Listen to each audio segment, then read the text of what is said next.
Il conferimento di una cittadinanza onoraria è senz'altro un evento di cui il Reggimento va fiero ed orgoglioso ed è senz'altro onorato, come ho avuto modo già di dire, come rappresentante degli uomini e delle donne del Reggimento siamo fortemente onorati. Questo è un riconoscimento ai sentimenti di attaccamento della gente che di queste valli, di queste città hanno nei confronti del 7° Reggimento Alpini e per quello che il Reggimento rappresenta nei confronti di loro e quello che loro credono di noi. È chiaro che questo conferimento è ancora più avvalorato dal fatto che ci ritroviamo nel centenario della Prima Guerra Mondiale, il 1917, e che diversi cittadini di Valdobbiadene combatterono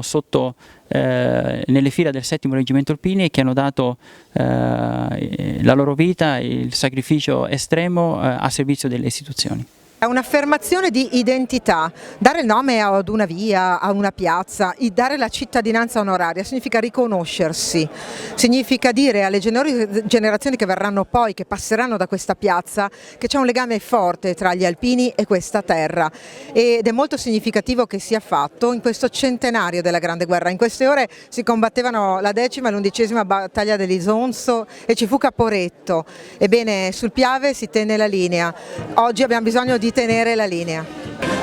Oggi è una grande giornata per la città di Valdobbiadene. Abbiamo avuto l'onore di poter conferire la cittadinanza onoraria al 7° Reggimento Alpini, al quale si è aggiunta l'intitolazione di questa nuova piazza a loro intitolata con un monumento realizzato dalla sezione Alpini di Valdobbiadene. Abbiamo voluto intitolare al 7° Reggimento Alpini e quindi un po' tutti gli alpini che furono e gli alpini di oggi e speriamo gli alpini di domani, questa piazza che ha la forma di cappello d'alpino con la sua parte verde e la penna nera realizzata in porfido nero. Questo monumento realizzato dalla sezione Alpini di Valdobbiadene intitolato al 7° Reggimento Alpini e di fronte una fontana a terra con i 7 getti ma anche le 7 frazioni, compreso il capoluogo di Valdobbiadene, che di sera sono illuminate con luce tricolore. Quindi grazie veramente a tutti, è veramente una grande giornata per Valdobbiadene, per i valdobbiadenesi,